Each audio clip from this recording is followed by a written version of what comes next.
Okay, here we go. Today we're talking about the second part of this chapter. We've already talked about the Earth. Now we're going to talk about the moon. Um, by the time you're done, you should be able to explain how scientists think the moon formed and describe some of the features on the moon. Not a whole lot today, right? But there are a lot of features. So, this is how we think the Earth formed. About 4.5 billion years ago, Earth was being formed. All right, Earth was coalescing. It was this big, huge, hot ball of rock. And this Mars-sized object that they are now calling Theia hit Earth and kind of melded with but when they came together, they made an explosion at the same time. So you've got this intense heat going on. Pieces of Earth were ejected out into space because have you ever seen a car accident? When two cars crash into each other, stuff goes everywhere, right? Well, now imagine that on a planet-sized scale. Okay, stuff went out everywhere. I want you to also notice that they think that this may be why Earth is tilted, because they believe that could be that Earth was originally straight up and down. Our axis was straight up and down.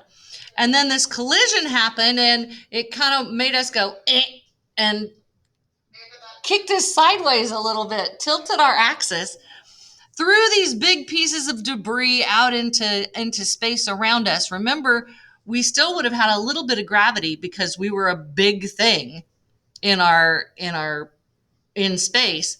So we still would have had a little bit of gravity, and our gravity would help that debris start to come together. And what a lot of people believe is this debris started to coalesce. It starts coming together. Our gravity kind of pulls it a little bit, and once it's moving, it just kind of collides with each other until we have our moon. That moon, because of our gravity, that moon is held in place around us. On July 20th, 1968, man made its first trip to the moon. Or, whoa, what happened? There we go. Sorry. Or I should say landed on the moon for the first time. That was Neil Armstrong and Buzz Aldrin. By the way, a lot of you got this wrong on the test and on your other worksheets or study guides, even though it was right there for you. Kind of made me go, They landed for the first time with Apollo 11. Yes, there were 11 other Apollo missions. No, not all of them actually succeeded, so just putting that out there. Neil Armstrong, Buzz Aldrin were the first people to ever set foot on the moon. And as of right now, it is still the only place that a person has ever been to other than Earth. Nobody has actually set foot on any of the other planets yet. Now remember, NASA is hoping that in 2030, they'll be sending somebody to Mars. I think that'd be way cool. I do. I think it'd be awesome. So what has been there a lot are rovers. We've sent lots of rovers to the moon. We've sent lots of satellites to the moon. We've sent people and unmanned probes to circle the moon and gather information. And they've taught us a lot about the moon's geology. Remember, geology is the study of the makeup of something, usually a planet. So when I say the word lunar, that simply means it has to do with the moon. So a lunar probe is a space probe that we sent to the moon. Lunar gravity is the moon's gravity. Makes sense, right? Other things you should know about the moon is, hopefully you know this, it's the only natural satellite that Earth has. Just our moon. We only have one. Unlike some of the big, huge gas giants, we have one. The moon orbits Earth, again, because of gravity. Anybody learn anything new in those last two statements? No, I didn't think so. The moon is about a quarter of the size of Earth, which means that it is 3,476 kilometers across.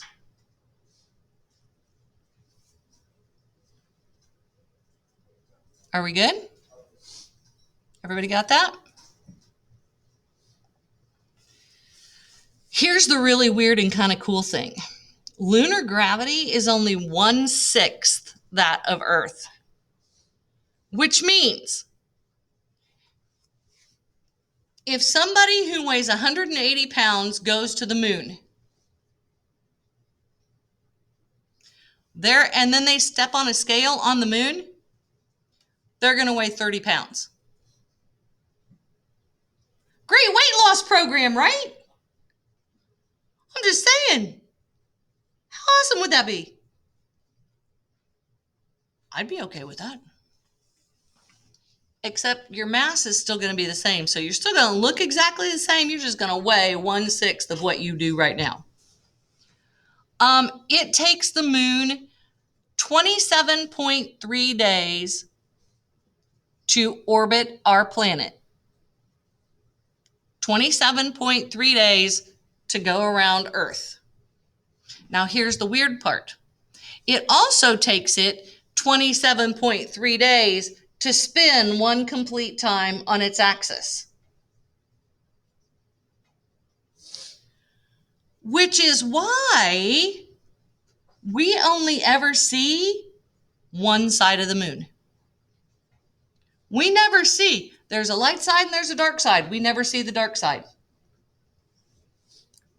The only way we know anything about that dark side is from space probes that have been sent up to look at it. Maybe that's where all the aliens are. It could be. It's not. Well, maybe. I don't know. Right? We don't know because we've never been over there. And they're hiding from our... Yeah, okay. Yeah, anyway. Just saying. So we only see one side of the moon. The other thing that some people still struggle with is the moon does not make its own light. What, Mrs. Skipper? But it's so bright and shiny in the sky. That's because it's reflecting the light from the sun. The light from the sun hits it and bounces back to us, and we see moon. Which is why sometimes we only see parts of the moon because Earth's shadow covers up part of it. Okay? We have had astronauts up there, and they have gathered some samples of moon rock. Probes have actually gathered samples of moon rocks and brought them back to Earth, and then we analyzed those samples. And what we discovered is that the moon has layers just like we do. The moon isn't just a big piece of rock. It has layers just like we do. It has a crust. It actually has two mantles, and it has a core. I know that's backwards from us. We have a crust, a mantle, and two cores, right? It has two mantles. Weird. The core is the little teeny tiny space down in the middle. It's only about 600 to 800 kilometers across. Made mostly of nickel and iron, just like we have. Only it's got a little bit of sulfur thrown in, just, for good work. We believe that the mantle actually has two parts. A primitive or active mantle where there's actually some convection current going on in that part of it. And a depleted or inactive mantle where it's just kind of sitting there. It's not really doing very much. It's kind of lost a lot of its energy. Minerals we find in the mantle are olivine, orthopyroxene, iron, titanium, and believe it or not, garnet. How cool is that? The moon has garnet on it. Garnet is a precious stone that we find on Earth too. It's kind of a root beer color. Can be anywhere from a dark red to a root beery color. Are we good? Yes, no, maybe. Yeah. You good? Okay. Earth's crust is only about 60 kilometers thick on the light side, but on the dark side. The dark side. It's 100 kilometers thick.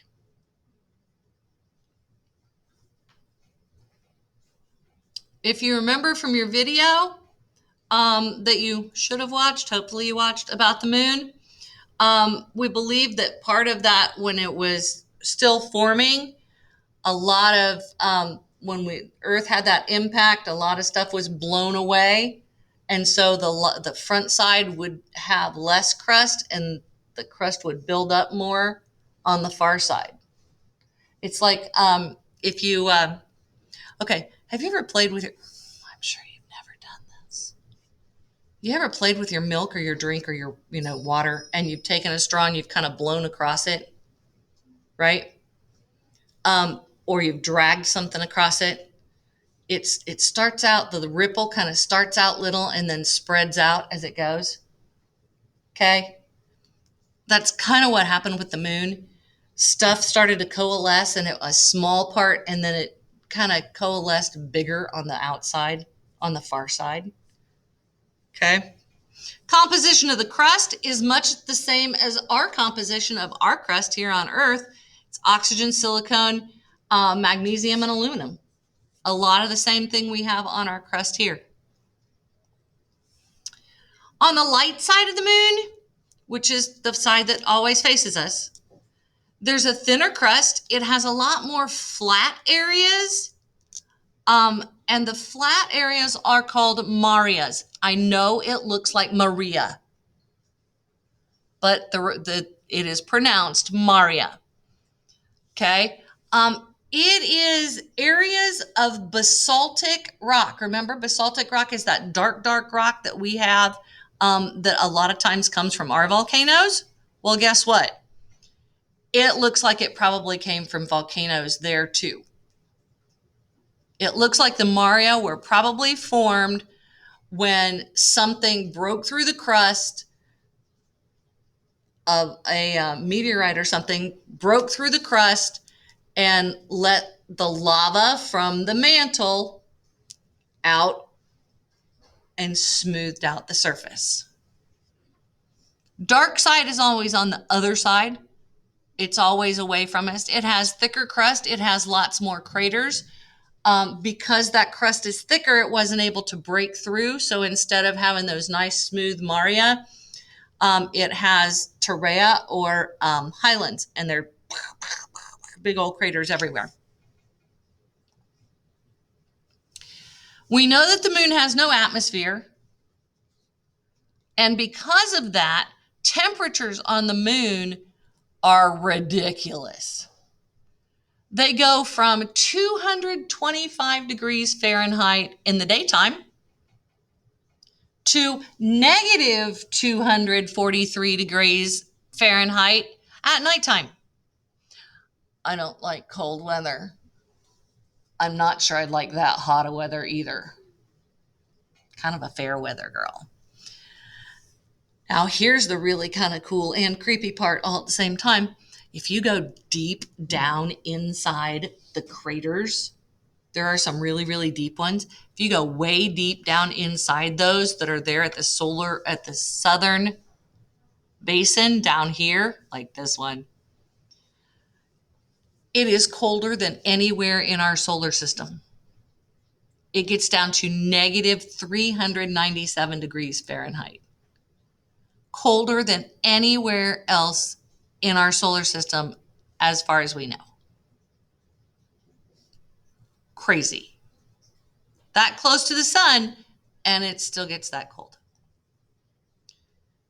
Where'd that come from? I need to take that one out. Craters on the moon were created, we think, by meteorites crashing into the moon as it formed and cooled, much like some of the craters that are around here. Some of these craters, if you look, some of them have rays from them. Some of them don't. If you look, there's not really apparently any rays around these, but there are some around these. And all that is when the crater hit, material from there went flying, just like in a car or, any other kind of accident. Materials go flying, but then these materials eventually settled back down and landed close by, making what looks like a big, huge crater impact with everything going everywhere.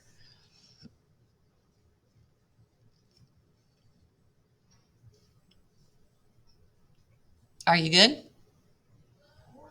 Okay. The Maria are the dark areas, if you look. And it kind of makes sense that those would be the Maria because they're dark basaltic rock. They're smooth, flat areas of basaltic lava that flowed out when a meteorite broke the crust. Gee, I already said that. Sorry, you guys. And then that lava filled the craters and smoothed out the areas. We think that it probably stopped being bombarded, probably had the last major hit about 1.2 billion years ago. That's billion with a B. By the way, that's what BYA, it doesn't mean bring your own animal or bring your own asteroid. Bring your own asteroid, I like that. It means bring, it means billions of years ago. Okay. Are we good? The highlands or the terrea are the lighter areas. So if you look, there's lots and lots of highlands there. They are higher up than the Maria. They're lots more cratered. If we could see them, they would probably be more of them on the dark side of the moon because it was thicker, so it didn't break through the crust to have those smoothed out Maria. Some of those craters have actually created huge mountain ranges.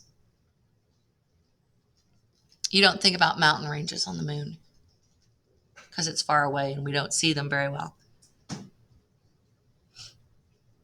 Are you good? Good. So why can't we live there? Because there's no liquid water there. Now, you notice I said liquid water. I did not say there is no water. There is water, but it's in the form of ice. And remember those deep, deep craters we talked about? The ice is down in the bottom of those. And there's some mixed in with the soil, too. So there's no water. There's no atmosphere.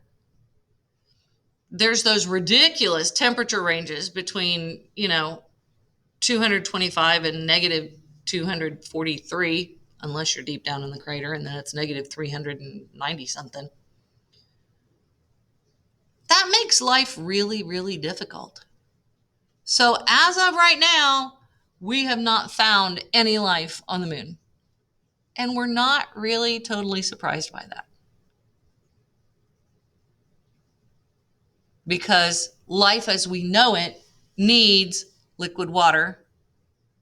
It needs some kind of an atmosphere, and it can't handle those huge temperature fluctuations.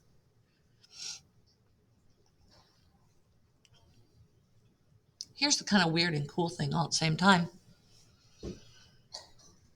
If there is no atmosphere, there is no wind. And if there is no wind, there is no weather. So you got no wind, no weather, no life. What's ever going to be up there to disturb like the footprints that we have put on the moon or all those rover tracks that we've put on the moon? Nothing. So as far as we know, those footprints that Neil Armstrong put there on the moon will be there forever and ever. Those little rover tracks that our little rovers make will be on the moon forever and ever. Unless it gets hit by another meteorite that kind of blows them away, which makes sense, right? I think that's kind of cool. That everything that we do up there, it's going to be there forever. It's never going to erode because, here, I mean, even if you go across the street and you look at the gravestones across the street, some of them are really old and they're already starting to wear away. The people's names and things are starting to wear off of them.